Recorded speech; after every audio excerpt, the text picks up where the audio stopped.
there, it's Kevin with Rogue Deck Builder here with this week's episode of the Tuesday Brewsday. You heard me right. I'm going to be brewing a deck. In fact, I am going to try and get in my New Year's resolution 2 months early and actually bring back the brews to this channel. Let's bring back the brews to Rogue Deck Builder. I have lost my way. I want to apologize to everyone that stuck it with me. I know that I have added to the negativity to the game of Magic the Gathering, and I know there's a lot to complain about, and believe me, I still want to bring back the rant videos where I have plenty to complain about, whether it be design flaws in the game, whether it be just the direction that Hasbro has taken Magic the Gathering, the nonsense with, I've stayed out of like the 30th year anniversary stuff, and a bunch of other market nonsense that's going on right now. But I was looking back at some old videos on the Rogue Deck Builder channel. I think I was looking at some of my old brews where I wasn't so concerned with winning. It was just all about the what ifs. What could I do with this particular card? And I lost that magic. I lost that drive. I lost that desire. And I kind of feel kind of heartbroken that I've let myself veer so far away from what this channel was all about in the beginning. And in the beginning, it was just about brewing, and not only me brewing, but bringing other people into the brewers fold. And so that's what I'm going to try to do with Tuesday Brewsday again. I don't want this to be so much focusing on me rather than focusing on just the community at large to brew again, to start brewing. I know we've been plagued with wombo combos and good stuff.deck and I win cards. I think that Standard is still plagued with must answer threats. I think that they've really pushed creatures and planeswalkers to the points you have to remove them immediately or otherwise they just get too much value. And then we've had some of the best removal spells we've ever had in Standard. So it's created this weird, Standard almost feels like Modern. Modern feels like Legacy, or I guess this is a better thing. Standard feels like Pioneer. Pioneer feels like Modern. Modern feels like Legacy as far as the power level is concerned and how the gameplay actually plays out. But I think that we're actually in a decent Standard. Like, you can't complain about this Standard compared to like the standards of Amonkhet or Theros Beyond Death or Throne of Eldraine Years. I think those are some of the worst Standards ever.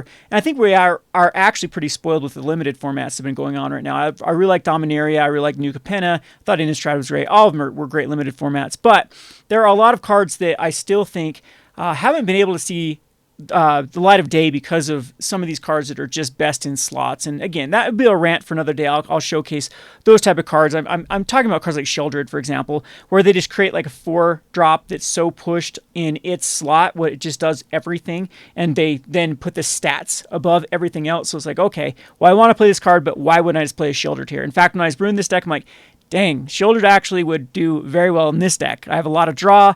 It stops my opponents from drawing. And unfortunately, I think that's kind of the environment. If you want to actually, play to win, that's the type of direction you're going to go. But Magic the Gathering is much more than just playing to win. There are some beautiful synergies. There are some beautiful combos that never see the light of day because people are not trying them out, and the people have lost that whole sort of vision of just playing, some wacky combo decks. So I'm going to try to bring it all back home to the original glory days of the Magic the Gathering. Maybe if I can get a video editor, if I can find some time again, I can do more of the high production videos rather than just kind of point and shoot and upload. But for now, what I want to do is each week I want to pick a card, then put it out to the community to then brew a deck around that card, and possibly we'll give out some prizes or something. I think for this one, what I'll do, if anyone that submits me a deck, I'm going to look over your deck list. We'll play some next week on the Tuesday Bruiser. Maybe we'll find another day to actually play the decks, and then we'll pick one, and then the person that I think made the most creative deck, as well as like a lot of factors will go into what we'd consider the rogue master brewer, the person that actually put the most creativity, as well as the kind of the best synergies, and then they actually took into account that is this deck playable? How was it to stack up against the meta and whatnot? And I think that if we can crown a winner every week, I think we can get that sort of Brewers vibe going again and kind of revive this channel. So this week, we submit decks, roguedeckbuilder@gmail.com with your deck list of Greasefang Okiba Boss. This is for Standard only, and the most creative, impressive deck. The best brewer will be crowned. I'll give out a Dominaria United. Let's do pre-release pack. Should we do a collector's pack? Let's do a collector's pack. I'll give out a Dominaria United collector's pack to the winner of it, and I'll choose for now. Possibly in the future, I'll get the website back up. We can do a voting process, whatever. That will be the gig. And yeah, that is my 2 month early New Year's resolution for 2023 is to bring back the brews to this channel. So before you is my version of Greasefang Okiba Boss. So this card does see play in Pioneer, has seen played, I believe, in even Modern. It's seen some play before. It's a very, very powerful card with the Weather Light. Is that the card they're using with? No. What's the one that throws in Angels when it attacks? Because you just get so much value out of it. But I think there's actually enough vehicles in Standard to actually make this guy pretty useful. One card that is really cool with the Greasefang. Let's just go over Greasefang, what it does. It's a 3 mana for a 4/3, and at the beginning of combat on your turn, you can return a vehicle card from your graveyard to the battlefield against haste, then return it to its owner's hand at the beginning of your next end step. So Greasefang comes out, combat happens, you bring back a vehicle. Typically, you would like a vehicle with an ETB, enter the battlefield trigger, but an attack trigger also works. And then it's going to actually bounce it back to your hand at the beginning of end step. That's why some of these vehicles, like the one that just rotated out of Kaladesh that created the 2 wolves, were so good with Greasefang because they got value as they came in and they could recast them again the next turn. However, the attack triggers are kind of neat with this one. Mysterious Limousine is actually really cool in the deck that I've built because it can then exile a creature when it comes into play, and then exile a creature when it attacks. And then when it leaves the battlefield, which is what Greasefang is going to do, is going to throw those creatures back onto the battlefield. So it's pretty impressive with a lot of our own ETB effects, and then it actually leaves back blockers that technically crude, and you just get a lot of value out of the Mysterious Limousine. The Surge Hacker Mech is also kind of cool. It's a 4 mana for a 5/5. When it enters the battlefield, it deals damage equal to twice the number of vehicles to a Planeswalker or a creature an opponent controls. So it's going to at least do a shock. It can do up to 4/6 damage if you have other vehicles. I was going heavy on the vehicles with this deck, but I felt like we had to really, really tone down on the vehicles because you have to interact with your opponents and you really have to clog the board in this Standard if you have any chance of getting off any sort of combo. So this deck I built was a value-based Greasefang deck that's actually using a lot of synergies with Enter the Battlefields and kind of the connivability. There are a lot of routes you can go with Greasefang. We'll talk about them after I look at Greasefang, maybe give some people ideas of where to go. I think a lot of the 3-color combinations with Greasefang is pretty good. I was actually messing around with a legendary creature build with Greasefang because there's actually a lot of legendary creatures that work with Greasefang as far as looting is concerned or conniving is concerned. There's quite a few of them that you can actually run with the land that came out of Dominaria that actually taps for any legendary permanent colors, and then you can even find some other cards that are legendary like Planeswalkers and stuff that can work with that strategy. Again, we'll talk about that as time goes on. I'm not going to give away too much of what my thought process is with this card. I'll show you what I built, and then some other of the powerful combinations and cards like Mardu looks super good. Grixis looks super good. I think even Abzan has ways to throw a lot of cards in the graveyard and get a lot of value out of the Greasefang. So I'm actually only using 3 in this one.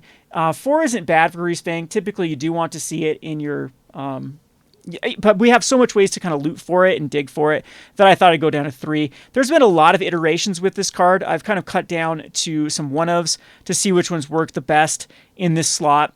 So let's just get down the list here. So the first one is Ambitious Farmhand.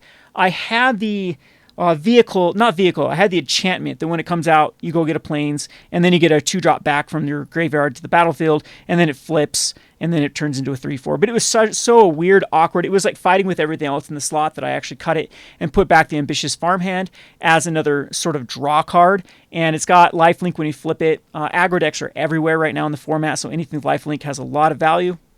Speaking of lifelink, this was a card that was 4 of in my deck at one point. This is the Phyrexian Missionary. The Phyrexian Missionary is a 2-mana 2/3 with lifelink, and then it has Kicker 2. And when it enters the battlefield, you can return a creature card from your graveyard to your hand. Another way to get back your own Greasefangs if they looted. I might end up going higher in the counts of the Phyrexian Missionary in the future, but right now it was kind of awkward. I decided to go Spirited Companion over it, as just getting the initial value of drawing a card was better, and then the Spirited Companion had a lot more synergy with this Extraction Specialist, which we'll talk about in a second. So the best card, hands down, in the deck is Rafine's Informant, and this is what's so good about Confined. This is a 2 mana. Oftentimes it's a 3/2 for 2 mana, so it's going to trade or block or be or very aggressive versus like more of the control decks or like the mono blue decks where you can get aggressive with. And then it's going to connive, hopefully throw something you don't need in the graveyard, and then you'll be able to reanimate it back with something like Extraction Specialist or the Greasefang Okiba. So that's kind of this is really a Extraction Specialist Greasefang combo based deck that's built upon like Raffine's Informant getting something in the graveyard for it.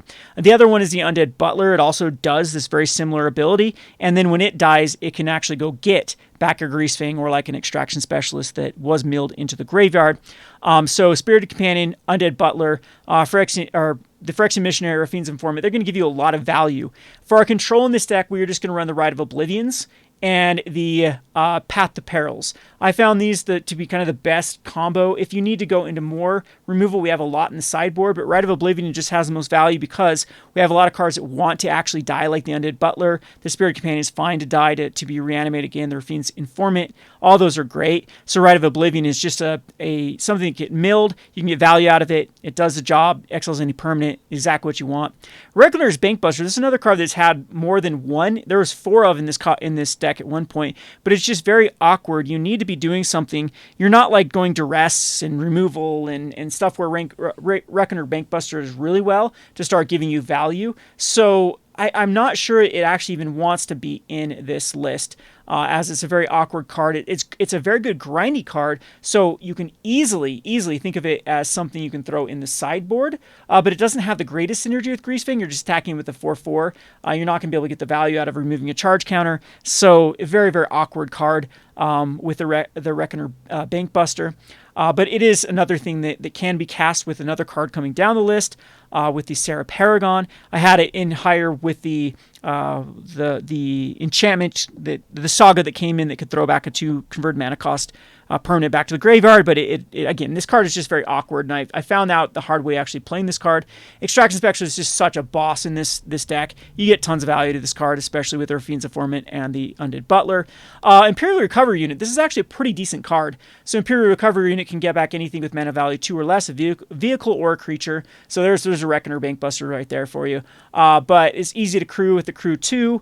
And it's not a bad trigger off Greasefang. It's just really, it's a filler spot to see if it can actually hold its own. That's what you want to do when you're actually testing out brew decks, is you want to kind of figure out what is working, what is not working, and then start to adjust the deck as it goes on.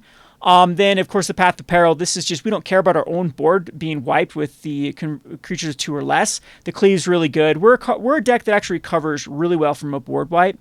So Path to Perils are great in this deck. Greasefang, good card. Gets back everything you need. And then I've added the Sarah Paragon. This is also another way to get back the Greasefang if it did get milled by the Undead Butler. Then once during your turn, you may play a land from your graveyard or cast a permanent spell 3 or less. And then when the permanent is put in the graveyard from the battlefield, exile, you gain 2 life. There are some little combos you can do with then getting rid of that exile trigger type thing, is if you then bounce it back with Mysterious Limousine. It's fine, it then resets it, but that doesn't happen too often. So this is just a 2 of at the moment. It possibly could go up in copies because it's just super synergistic with everything in this deck. We also have the Golden Argosy. Whenever it attacks, you exile each creature that crewed it and then return them to the battlefield tapped under its owner's control. So you can really tap everything. All your Spirited Companions, your Raffine's Informants, your Ambitious Farmhands, Undead Butlers. You can tap all of those, and then you can then exile them and bring them back. Again, that's another way you can get around the Sarah Paragon. Currently, I'm only running 1 of because it's legendary. You don't want too many of them. But if this card is really a good, like the synergy with this card with Greasefang is good, then I could go up and count. We'll have to, again, test this more and more. And then the Search Hacker Mech we had a 2 of. We talked about it in the Mysterious Limousine. Pretty boring on the lands. I threw a lot of planes in here. Possibly I should run a better combination. I'm not really having a problem with that, but I wanted like enough ways for the farmhand. Possibly my mana's weird with the Path to Perils, but it is what it is at the moment. It doesn't seem to have any problems with mana with the Shattered Sanctums and the Caves here. So sideboard. Sideboard is very, very interesting here, as it has Duresses in here. It's got the Banishing Slash. Probably going to get rid of the Banishing Slash. Again, sideboard is something that you just kind of mess around with to see what you need. This one's kind of cool because we do have enchantments and artifacts with the Spirited Companions and the plenty of artifacts from the vehicles, so you can actually get a 2/2 Samurai. This is a really powerful combination if you're running everything. The Cathar Commando is really good for destroying artifacts and enchantments. Destroy Evil is kind of a cool card because it can hit enchantments or toughness 4 or greater. There are a lot of cards that you need to take care of in this format with toughness 4 or greater. So there's 2 Destroy Evils, Parasitic Grasp, and the Knockout Blow for any of the aggro-based decks. You can bring them in, and they're a great way to then get back the life that the early red decks are trying to gank out of you. And then another Reckoner Bankbuster, because it's super good in the grinding matchup. Speaking of grinding matchups, the Soul Transfer is insanely good here, with being able to exile a creature or planeswalker and return 1 back from your grave or your hand. Again, if you have an enchantment and artifact, this deck does that really well. Elspeth's Resplendent, very good for the grinding matchups. It's able to get a lot of value, and being able to put +1 counters, flying, lifelink stuff. It's pretty decent here. We also are going to try the Lisa Forgotten. Geez, if I can get it there, it's wanting me to click done. Lisa Forgotten. Come on, stay here. Lisa Forgotten Dawn. Oh wow, Arena does not want to show it. There we go. Lisa Forgotten Archangel. It does not want to show it at all. Thank you, Arena. You're so super good here. We'll throw it up here and throw that one down. There we go. Lisa Forgotten Archangel. Flying, lifelink. Whenever another non-token creature you control dies, return that card to its owner's hand at the beginning of the next end step. It's another way against the other decks that are having things recur to have them exile instead. It's on color. It's just a good card. Again, it's in here just as something that I thought I'd try, as there's a lot of synergy. Another deck, I'd actually want to build Angels. I think Angels is pretty decent right now in the meta with all of these aggro decks out there. Anyway, I'm getting sidetracked. And the last one is the Vanquish. Vanquish the Horde. This spell costs 1 less for each creature on the battlefield, and you destroy all creatures. So it's another board wipe that I think is pretty good. This could be another Path of Peril, but this one's pretty good for any of those go-wise strategies, and then you can just Vanquish the Horde. So a lot of other things you could put in here. Man, there are so many toolbox cards. I wouldn't fault you for many of the cards that are options in these other Orzhov sideboard lists that are going out there, but this is what I've decided to go with. So anyway, let's just talk now about some cards that I think are pretty good with, like, as milling is concerned or looting. We have, as far as mill, green has a lot of cards that have the mill ability, and like the Death Bonnet Sprout I thought was pretty decent as a 1-drop, and then you can start milling cards, and it's not that great for Exxon cards and having like a big threat, but something you can get out on turn number 1 to start mill is pretty good. And there are a lot of other cards like the Teachings of Karen that can start milling, and then you can start getting a lot of value out of stuff in your graveyard. Lots of other things crawling. You can build a whole mill deck and then Greasefang back in a vehicle. So there definitely is that route with green. Green has plenty of options with that. You also get the really cool card that can bring back 2 different permanents from your or creatures from your graveyard, and you gain 2 life. That came out of Dominaria. Can't think it out of the top of my head. That is a really good card. There's some flashback cards too from various sets that I think are very good in green to then with this mill-based strategy. Blue has a lot of discard draw effects that I think are pretty decent in here. I know that there's an instant spell in the blue-black that is quite good, the Tainted Indulgence. So you draw 2 cards and discard a card, unless there are 5 more mana values. So it's just draw 2, discard 1. It's going to find you everything you need. Same thing with Faithful Mending. So you can actually go this like Faithful Mending. You gain 2 life, draw 2 cards and discard cards, flashback, Faithful Mending, Tainted Indulgence. That's a nice little Greasefang enabler right there as well. And you don't have to go this like creature package. If you do so, you can go solely on like equipment. But if that were the case, I think I'd go heavier on the Surge Hackers. Maybe some other equipments that I've missed to try to get the most value out of the Greasefang Okiba boss. But this package is definitely available for the Tainted Indulgence and the Faithful Mending. Another card that I thought is super strong for red for going into Mardu would be, of course, the Fable of the Mirror Breaker, which ends up having you draw 2 cards and discard 2 cards. You can create a token that's a copy of another non-legendary creature, gains haste. That actually does work with vehicles. It's kind of awkward though with it. Yeah, so you'd have to crew. No, I don't think it does. It doesn't work the way that I think it does with it. But once you get the Reflection of Kikijiki, if you are going the creature route with this stuff, this is another one that has super good synergy with like the Informants and the Extraction Specialists and whatnot. So That is a great way to go if you're going to Mardu. Mardu then has a lot of awesome like control spells and other loot type effects too that I think are very, very viable for this deck. So the sky is basically the limit with Greasefang. There are so many possibilities with this card, with looting, with milling, with just going value that I think have been overlooked with Greasefang. So this is the one for this week. I'm going to be very, very interested in your submissions. So you can I'm trying to think if you can put links in YouTube. I don't think you can. I think the YouTube spam, like it prevents links. But possibly if I can make it work, if I'll have you just link like a goldfish link or wherever an external link that you want for the Tuesday Brewsday, and then just the most upvotes on the YouTube comments, I think will be the way that we could determine a winner. I think that'd be a good way for people, checking out each other's list and playing cards and whatnot. And it'll be interesting again if we can actually break metas with some of these Tuesday Brewsdays. I have in the past, and it's something that I really haven't. I would say that I haven't really done this since like 2018. It has been a good 4 or 5 years since I've really looked at brewing and really got excited about brewing. So hopefully I can keep up this desire.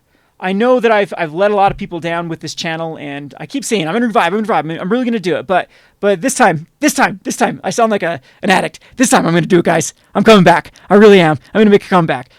Just keep me motivated. If I start to lose track, just yell at me and say, "Where's the Tuesday Brewsday, Kevin?" But yeah, I've decided this is where I want to focus. I think we're at a good place with our store. We're at a good place. I'm at a good place in life again that I can start focusing back on kind of the fun aspects of the things that used to give me so much thrill and enjoyment from Magic the Gathering. So anyway, that will be at least every Tuesday. Hey, let's just actually play a game with this one. Let's actually go ahead and play a good old match of Greasefang here. We'll just do a best of one to see how this sucker works. I'm in like the Bronze League right now, which is funny. I'm playing against net decks in the Bronze League. So I've only gone against Tier League in the Bronze League. Good old Arena. Arena's just awful because it just, talk about like anything but a brewer's environment. This is Arena where you can't dust your cards. Makes people stick with certain decks. I think there are more brews in the Mythic tier than there are in the Bronze tier. Because just people that are in Bronze typically don't have a lot of wild cards and stuff like that, so they pick a deck and they stick with it. So anyway, let's go ahead and see how well this sucker plays out. And we have an Extraction Specialist Ambitious Farmhand, which isn't bad with the Argosy, which is awesome. And the Tekanuma Abandoned Mine, we could definitely. So this is one of our worst matchups with the mono blue. You just need a lot of you need a lot of removal spells, and everything flies over the top of us too. That's it, and it does. Yeah, Spell Pierce is gonna be a pain in the butt. We're probably gonna lose this one. Sideboard we get so much better versus this, but the Blind Delver flip is always a feel bad man scenario. So we'll go with the Ambitious Farmhand. And a lot of times when they have this Delver hand, they just tempo you out, and there's really nothing you can do about it. And yeah, there's really. Phase it out, put a +1/+1 counter on it, you just die. But this deck is super, super. What I've known about this mono blue deck, where I don't see a lot of it, I'm pretty sure you don't see a lot of it outside of this tier, is, it's pretty easy to build with wild cards, I believe. It's a lot of commons and uncommons. But this deck is super glass cannony because it does start to, like, if you don't get the Blind Delver flip, you're in a weird position on turn 1. It's already done 7 or 6 damage to me here. Yeah, we got to just go Inform it, and hopefully we hit something. But, right here, Spell Pierce is pretty rough for our opponent's like leaving up for removal, but yeah, just the cheese Delver draw with. So I think we got to go this guy, and possibly we could get some value. Possibly get some lifelink going with Greasefang. But everything gets bounced, everything gets phased out, everything gets and when you don't have that early like 1 mana removal spell to kill the Delver, you're in trouble. But this matchup by far isn't unwinnable. You can actually get the jump on them, especially if they're trying to get the Tolarian Terrors out that really don't do anything against this deck. You just chump block for days.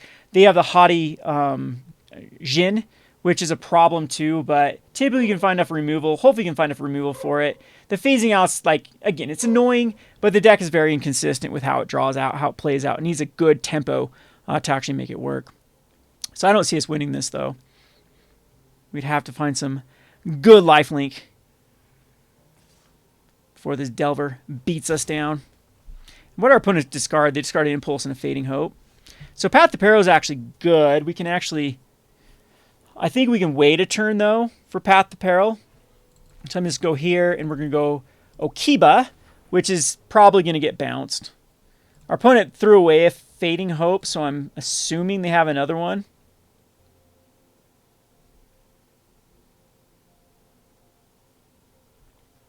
And we can crew everything here.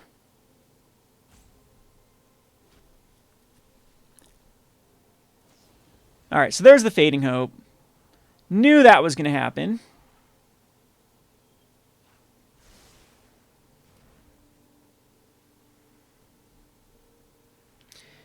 And we can get in for 4 as well. So possibly we can start racing. Really wish it would have been Rafine's Informant before Ambitious Farmhand, because that way we could race a lot better. But, I mean, we are very, very close just to dying.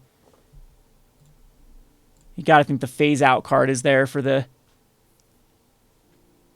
Delver.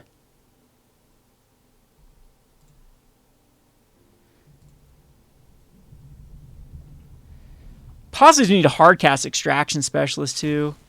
It'll be good, though, after a board wipe. There's another Delver. Okay, so Spell Pierce. We can get around to Spell Pierce. So we'd have Rite of Oblivion. That's actually a lot better. And we have to run this one out. So I'm going to go ahead and attack in here with both of them.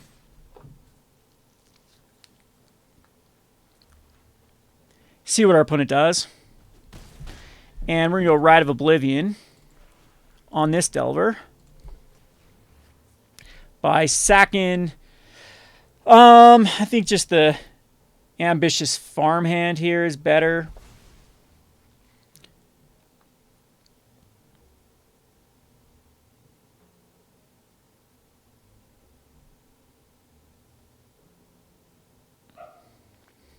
And if my opponent goes Spell Pierce, I don't know if I'll...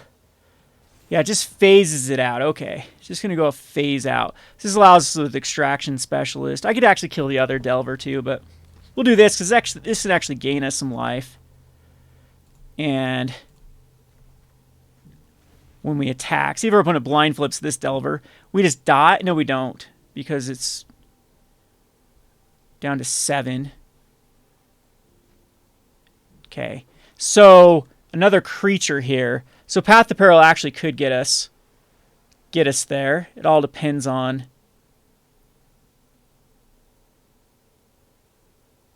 what my opponent has in hand with 4 cards. So down to a 4.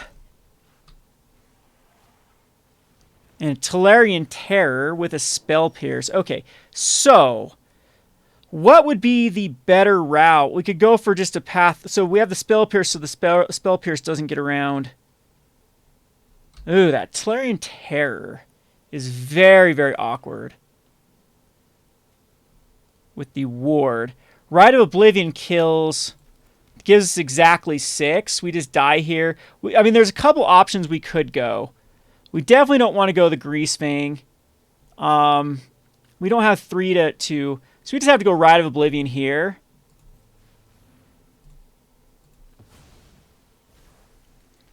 And see if that one actually works. Okay, it worked. We still die to... We don't die to a blind flip, but we die to a lot of stuff here. I almost feel like going with this Extraction Specialist to get life would be the right play. All right, interesting. My opponent does not have... Thrill of Discovery. Okay, that's kind of a YOLO. You got to think there's some lands in there. Whoa, not a land. Oh, yes, that is an island that comes through. And definitely double blocking. Very interesting play by my opponent there.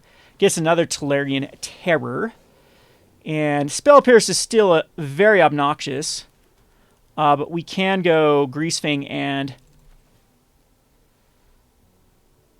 Greasefang's weird, though. Greasefang doesn't have a good... It just has this crew, which doesn't... Tapped. We don't want to return it tapped at the beginning. So it's definitely Paragon. which allows us to do Extraction Specialist. Yeah, that's pretty good, actually. And then now we can get... Oh, let's go the Informant. And we'll just get rid of Caves. Got to stop this Delver from flipping. We're getting very lucky that it hasn't flipped. That Spell Pierce is still super obnoxious. There's a Thirst of Discovery number 3. There's only one left in their deck. And they threw away, what, another land? So we're keeping those suckers up, keeping the Spell Pierce up. So again, we can just do here and here, I think. I think I'll make that trade with the Sarah Paragon. Possibly I shouldn't have done that. But, I mean, I'm getting myself out of range of dying here. Yeah, that was probably pretty bad, but we do have the Greasefang's actually pretty strong here. Because now we can get Raffine back and Extraction Specialist back. So, here we go. So we're going to crew. I'm going to crew here. Don't want to crew with the Extraction Specialist too. This is kind of awkward. Yeah, let's do it. Let's do it. They come back tapped, but I think we're good. Oh yeah, because now we can go Path to Peril, and this will get out of Spell Pierce.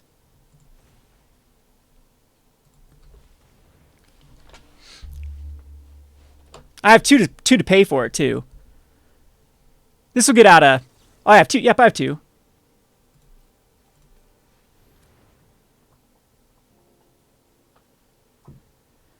Okay, cool, cool. So we get 2 cards out of our opponent's hand. And then now these come back in. Which gives me another Plains. And I don't have anything else for... Let's see, we'll just get rid of a Plains. Yeah, there wasn't anything for the Extraction Specialist to get. So I guess crewing that with the Extraction Specialist was pretty bad. But I mean, we could have found something. All right, that might actually kill us with the Jin. I don't know why my opponent scooped. I didn't have enough to stop my opponent. So that was kind of weird because the Jin could have actually got the job done. It's kind of cool though. We had a good comeback here with it. Let's go one more here. And then we'll call it good. And I remember, everyone, submit your decks. There are plenty of cards in Standard that are just begging to be broken with Greasefang. And also, if you have a card that you want me to brew for next week's Tuesday Brewsday, also put that in the comments. Also, leave me a comment. Like, subscribe, share. Let's get the brewer community back up and running. So, also, another thing that I want to plug real quick too is if you want direct communication with me in brewing cards, we have a Discord. It is under a tiny paywall. For $2 on Patreon a month, you do get access to the Discord.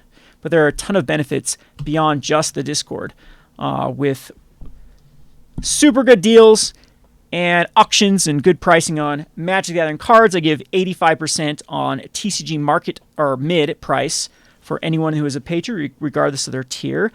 I don't know if I should have kept this hand. Now I'm thinking about it. Now I'm looking at this. We'd have a Reckoner Bankbuster. But anyway, yeah, check on over to patreon.com/roguedeckbuilder and sign up for Patreon, just $2 a month, and you get the access. Helps me keep motivated for this channel. You get direct communication with me. It's all good. There's another card, speaking of which, that I think is super good for the kind of loot, connive type strategy. A Ledger Shredder. And it's a 2-drop. Extraction Specialist can get it back. Dang, blue's looking better and better with just maybe like a splash black. The cool thing about if you're just splashing black too is you can run the land, the plaza, and that actually can tap for good old Greasefang.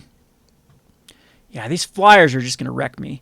So unfortunately, we don't have the greatest way to deal with the... Play with Fire. Just going to go to my face with Play with Fire. So this gives me an opportunity to hit the Ledger Shredder. If I do... No, I don't. I can't actually... Yeah, if I do... If I get a black, we can. We can kill the Bankbuster, kill the Ledger Shredder, which might actually be worth it. Huh. Wonder if it is. We have the Undead Butler. Undead Butler, can we wait a turn? Not sure I can wait a turn here. That actually hits me too. I would need to hit a... Did not hit an equipment either. That sucks. So we didn't get a way to discard something too. This is what I'm talking about, how weird the Bank Buster was. Possibly I should have just taken care of the Ledger Shredder there. I'm going to regret it if I... And the stupid Undead Butler is terrible here too with... Didn't find anything. That was a terrible mill. Literally didn't find anything. It just hit lands we actually needed to draw. And didn't give us anything else. So we can just let it go to the graveyard, though, and not exile. Block here, and then we have Extraction Specialist that can get us back in this. I wonder what actually is the bigger threat. 2 damage to each creature. Ugh. The Elder Dragon War. So, not going to do this. Decline. And I take just 3, though, because that is not a... What does it do after this? You can discard any number of cards. Hey, think of another card that actually works with good old Greasefang. Yeah, so Extraction Specialist is fine here.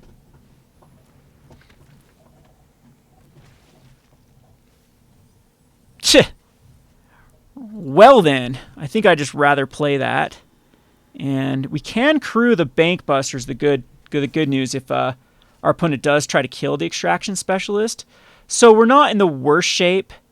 It's very similar to last game. I need to find a black source that doesn't keep pinging me a damage every turn. I wonder if putting Scoured Barrens in here would be a good plan instead of so many planes. Now I'm not running so many ways to loot the plane or to dig up the planes.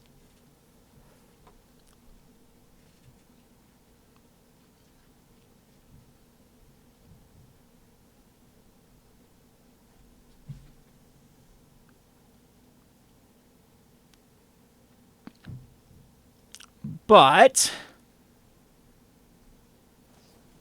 Consider is going to put a counter on both of them, most likely.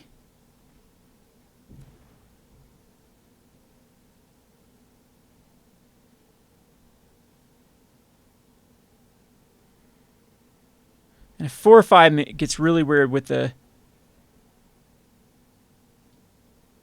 Get a 4 or 5 dragon. Okay, there's the impulse. Okay, so we do gotta have a good play here with double blocking with the Bank Buster and the Butler.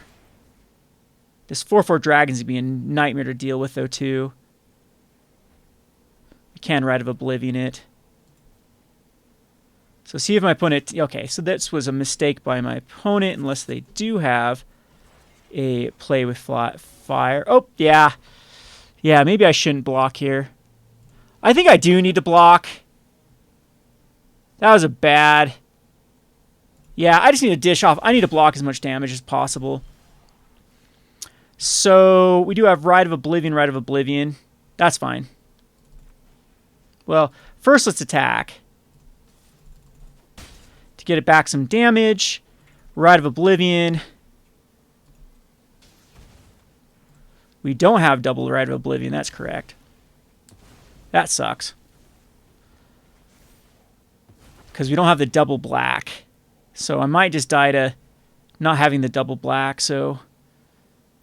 Unfortunately, that mill was definitely a difference. And there's a Jin. Yeah, okay, I'm going to scoop because I don't think...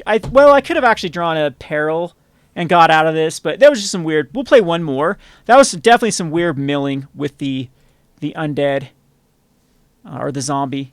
It had the 3 lands did nothing for the Extraction Specialist, and sometimes that happens.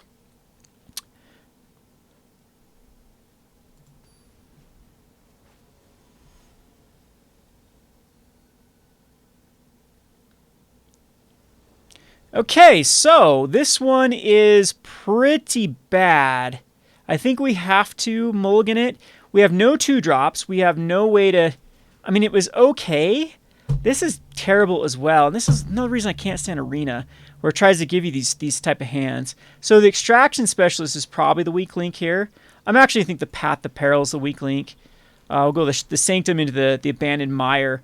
But all these... the Arena always trying to be efficient with the mana, which it always gives a bunch of 2-landers. And we got the Ronin. So this is going to be an aggro-based deck, which the specialists are going to do really good with. So hopefully we find something... Yes, perfect. That was perfect. Find the perfect card with the Informant. And now Reinforced Ronin, we can just play with fire. All right, we're just taking one. Play with fire does not exile, so that actually gives us a better card to get back than the Spirited Companion. Yeah, well, this just draws as a card. I think just drawing as a card at this point, since we want all the cards in our hand, I think that's just better. Okay. Good. We hit our land drop next turn. We have a blocker.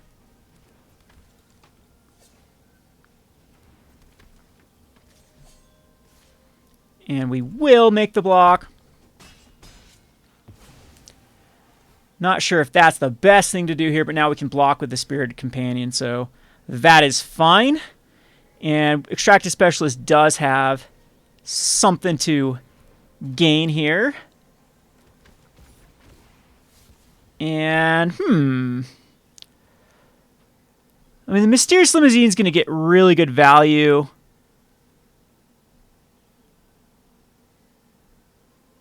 I think at this point it's the Undead Butler. Our opponent just has 2 lands. I don't see our opponent coming back from this. This is a really rough matchup for the mono red. I mean, the Stormseeker is one way to do it with the now flyers. But yeah, that's not going to happen. So we're just going to go the Limousine.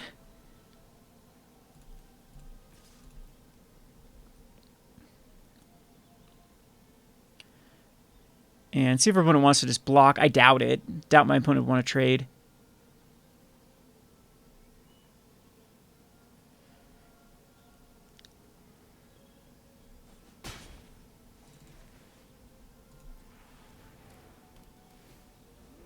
What is the crew on this guy? Crew 2.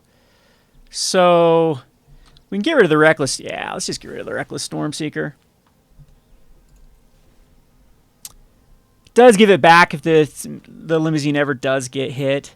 But that's what's cool about this card too, is it can basically just play aggro and start just eating your opponent's stuff every time it attacks.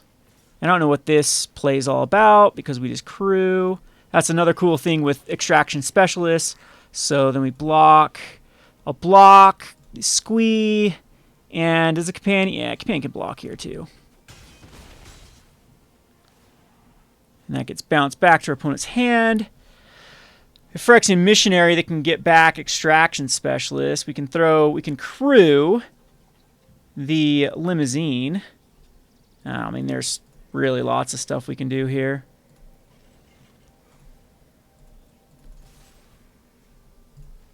Just keep eating our opponent's stuff.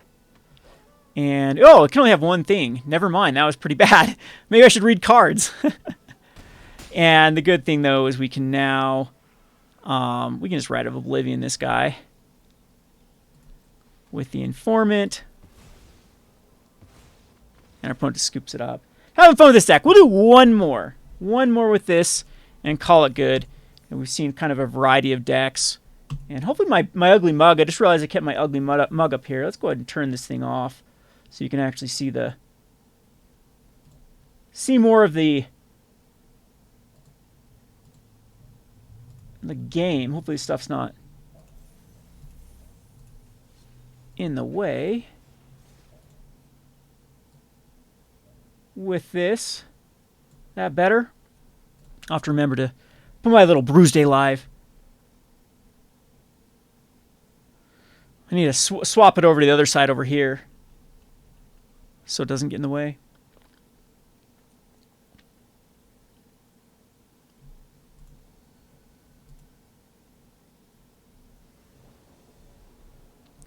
Okay, this is... You can always keep Rafine's Informants. You can always keep them. It's such a good opening.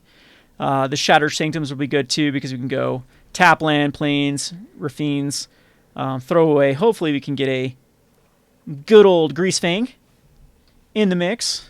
Losing some life. Another aggro-based deck. Maybe let's get rid of a land here now. All depends on what we draw. I definitely don't want to get rid of that. So, yeah, land is fine. Losing some more life here. Turns into a 2/2 Menace Rat, too. Hey, look, vehicles have Menace. This could be another thing you run. We got the good old Tenacious Underdog, but my opponent did not hit a land. Did we go first or my opponent? My opponent went first, right? So we can go Sanctum. And what would we rather do here? I think Companion's a little bit better than the... Yeah, because there's nothing in our graveyard. Eeny, meeny, miny, mo, which one's better at the moment? Probably this, because we don't know. We don't have anything undead. We don't have anything... Yeah, okay.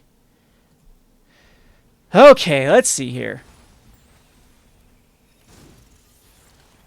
See what happens. Mono black aggro should be pretty easy. We have a board wipe that can kill everything. If we want it. Which is kind of cool after an attack with the... Okay, cut down makes our life super simple here. I could actually even block here because we'll just path next turn. I think a path is actually worthwhile.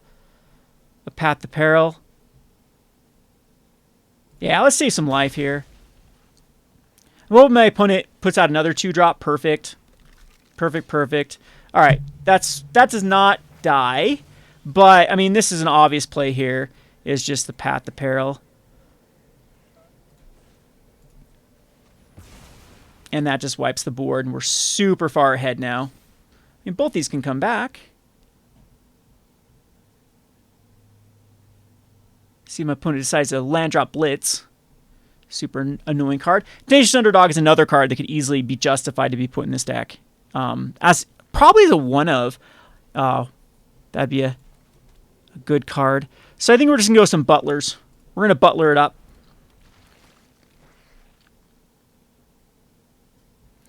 Cult Conscript would be decent, too. A lot of stuff would be decent. Kind of weird, though. I don't think you want the most aggressive cards here. Let's do another one. With the Undead Butler. And find another Rite of Oblivion. And there's our Mysterious Limousine whenever we find a Greasefang. Maybe I should go back up. We haven't even seen a Grease... Yeah, we have seen a Greasefang on this match. So, Underdog be weird. Okay, so that's, of course, dying. Mech can't kill it. So...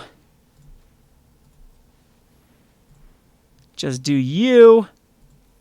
Get out of here, Mr. Deviler of Flesh. And at this point, what would be the better... Yeah, just an Informant would be the better thing, I think.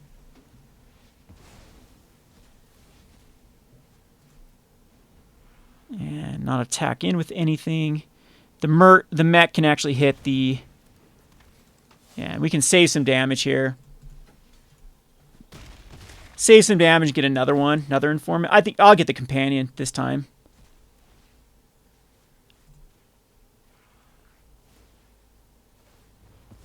Gets to draw a card, though, so it is a game. We're hitting land drops, which is great.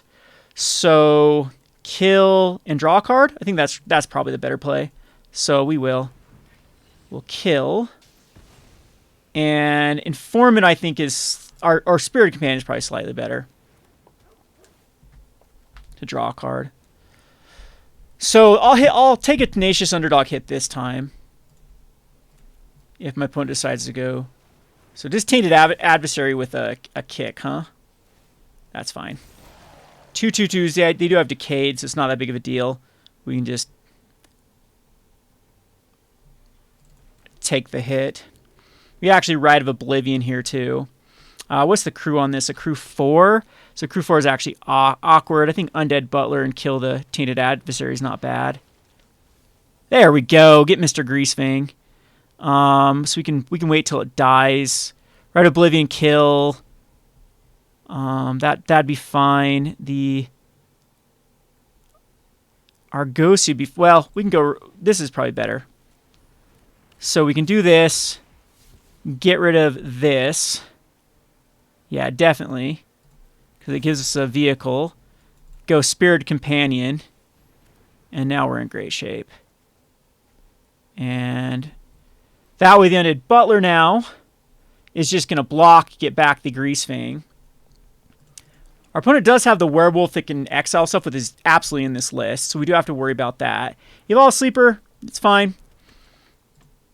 It's going to get some value here, but I mean, I don't see our opponent outvaluing us now, especially with the Sarah Paragon. Like, we just have everything we need now. Needs to get rid of my Greasefang. That's the call. And that's probably we need to keep the Rite of Oblivion too. I guess they do cast that werewolf. The Rite of Oblivion goes away too. But we'll still get some value to the Sarah Paragon. Which can even get back a Bank Buster at this point and really get us ahead. With a Mysterious Limousine too. I didn't even think about that. Over the Argosy. But I think the Argosy is actually a little more powerful.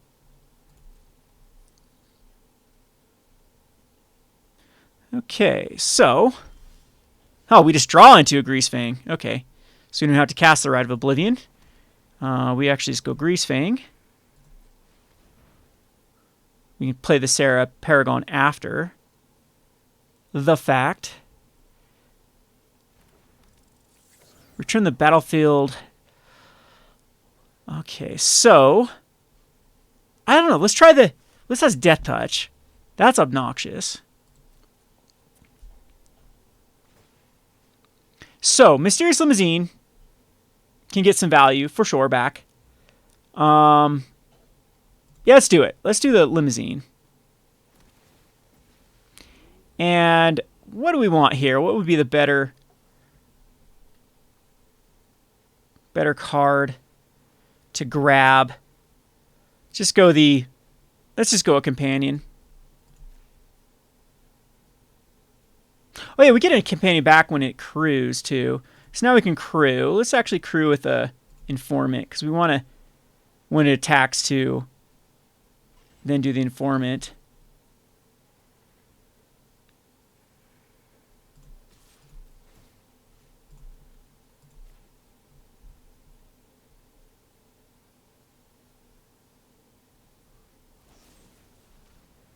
Just gonna cut it down instead, huh?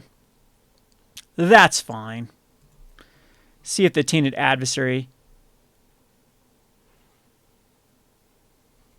is the card that... Do we have a land in the grid? We do have a land for the Sarah Paragon too, to get some value out of.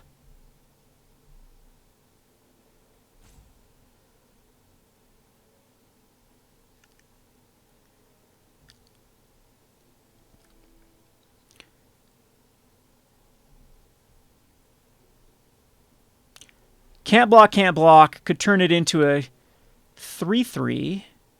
Probably wants to keep the Vol Sleeper alive.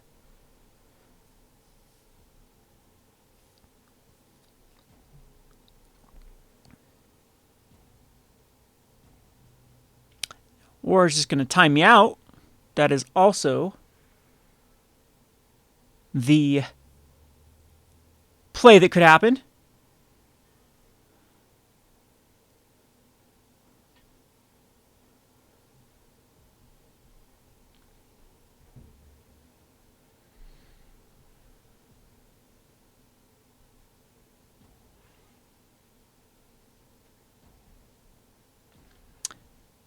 That looks like the play for the bronze player. Is just going to rope, which I guess is legitimate because, you know, nothing better to do with your time than to stall on arena. Goes into a 2/2. Okay, can't go into 2/2, and then, yeah, but that doesn't do much. Then into a 3/3. Death Touch. Okay, that's where opponent decides to go. Here.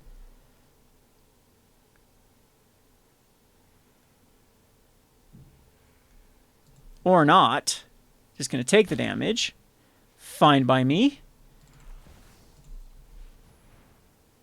We'll go the Sarah Paragon. And allows us to play back a land. This is the only thing we can do. Oh, we can't play back a land. Oops. My bad. We can't play anything. because we did play a land. Should have played a Rite of Oblivion there instead. Thought I could play land drop, but I'm not the smartest player ever. So now the Sarah Paragon actually is a pretty liability, but I have another one. So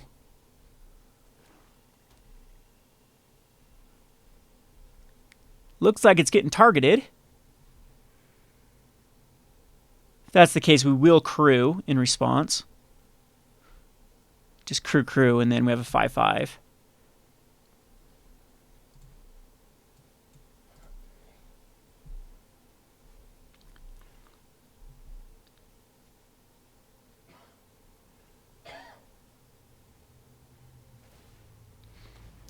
Nope, going to go for drawing some cards.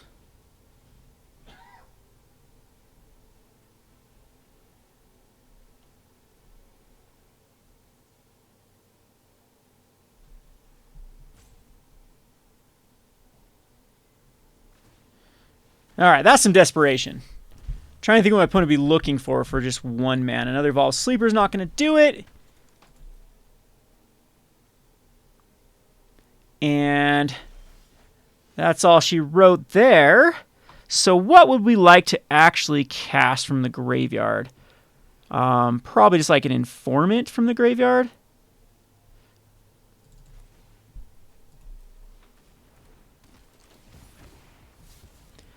And we can throw away the Limousine again. And let's go with Mech here. Mech seems pretty good, which does 4 damage to something. Let's just take care of the Tainted Adversary. And then we can not cast. Okay, so now we can go the Limousine again, still good. Well, the thing we can do these like, let's do a tricky thing here. Let's go the Golden Argosy. And so what we're going to do is we're going to crew here, resolve, crew here and here. This might be bad. Here and here. Resolve. Oh no, we want this guy. So, okay, I'm just going to skip it. So I'm going to crew with both the mechs, and then we're going to attack in with the 3/6. We'll then get both the mechs back. We'll shoot down stuff. So my opponent got sick of me just dirting my thumbs there. We can see some really cool synergies. And that's what Magic's all about. This is so much fun. When you find these, it's all about like problem solving and puzzles. And this is the good times of Magic. This is what I like. It's not just playing the tier decks and just play themselves turn 4 Shoulder It. What does Shoulder do? Oh, works with drawing cards. Or your opponent drawing cards or you drawing cards. But wait, it's still good even if you're not drawing extra cards or your opponent's drawing not extra cards. It's still just a good card because the 4/5 Death Touch are 4. I can't stand that Magic. Like that stuff, those type of card designs where you just know they're like, oh, we want Shoulder to be played in Standard, so we're going to push it. We want the, what was the mythic out of Throne of Eldraine that was the 4/4, can't be blocked by creatures, power 2 or less, hits Planeswalkers, Questing Beast. Like those type of cards just drive me batty. I wish that they would axe those for Magic the Gathering. I wish they would quit designing those type of cards. I know people like to play good stuff, but when they're just the best in slot, those type of cards just get pushed and people just play them, and it pushes out all the other fun stuff. So, I mean, the sky's the limit with cards you can actually build in this deck. I was even thinking of the Dragon now, the Aeon, where it puts +2/+1/+1 counters on all vehicles and creatures. That could even go in this deck when it dies. There are a lot of just really cool synergies. But anyway, I've rambled enough for this day. I think this is a pretty neat deck. I'm very interested in your Greasefang decks. In the comment section, you can link, if you can, go there, or if you can submit your decks to roguedeckbuilder@gmail.com. I'll start playing the decks, and we will crown a winner next week for Tuesday Brewsday, as well as have another card for people to brew. You can always comment in the comment section below of the card that you want me to brew around. We can try for like a Pioneer or a Standard, or I can load up the old MTGO, and we can go on that platform again. Speaking of which, MTGO just got licensed out to a new software company, so maybe there will be some sort of development with that. We'll have to wait and see how badly that gets screwed up. But yeah, I want to get back to brewing. Give me your comments in the comment section below. Kevin with the Rogue Deck Builder. Thanks for watching.